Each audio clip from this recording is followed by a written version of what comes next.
இந்த மலச்சிக்கல்ங்கிறது ஒரு பெரிய பிரச்சனைங்க. நிறைய பேருக்கு இருந்துட்டு இருக்கு. ஆனா என்ன பண்ணிடுறாங்க, சிம்பிளா இந்த கிரிமாஃபின் போன்ற நிறைய டானிக்குகள குடிச்சு மலத்த ஃப்ரீ பண்ணிடுறாங்க. இது ப்ராப்பரான வேயா? ஏன் அந்த மலச்சிக்கல் வந்துச்சுன்றது தெரியாம, அது மலத்த மட்டும் ஃப்ரீ பண்றதுக்கான மருந்துகள் சாப்பிட்டீங்கன்னா, அந்த மலச்சிக்கலே நாளடைவுல உங்களுக்கு ஒரு டிசென்ட்ரியாகவோ, குடல் பலகீனமாகவோ, ஐபிஎஸ்ன்னு சொல்ற ஒரு பிரச்சனையாகவோ, இல்லன்னா பைல்ஸ்ன்ற மூல நோயாகவோ மாறுவதற்கு வாய்ப்புகள் இருக்கு. சார் மலச்சிக்கலுக்கு என்ன சார் பண்ணணும்? சிலருக்கு அஜீரணத்தினால மலச்சிக்கல் ஏற்பட்டா, ஜீரணத்தை சரி பண்ணிட்டு மலச்சிக்கலை சரி பண்ணணும்.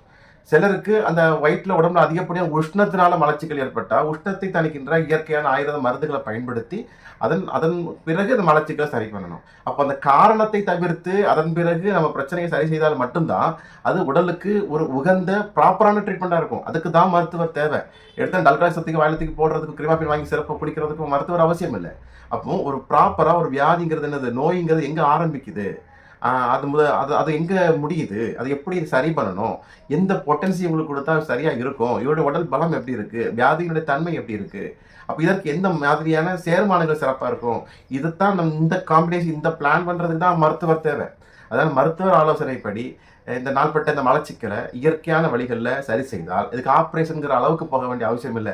நூல் கட்டி மல்லாக்க படுக்கணுன்ற அவசியம் இல்லை. நிச்சயமாக சரி செய்யலாம். மலச்சிக்கலும் மனச்சிக்கலும் ஒட்டி பிறந்த இரட்டை குழந்தைகள். அதனால மலச்சிக்கல் சரி பண்றதுனாலே மனசு கூட மகிழ்ச்சியா வச்சிருக்க முடியும். அதற்கு நம் ஜெய்கிபிஷா மருத்துவமனையில் மிகச்சிறந்த மருத்துவம் அளிக்கப்படுகிறது. அன்புடன் டாக்டர் சுந்தர் பரமார்த்தலிங்கம், ஜெய் கபிசா ஆயுர்வேதா. நன்றி.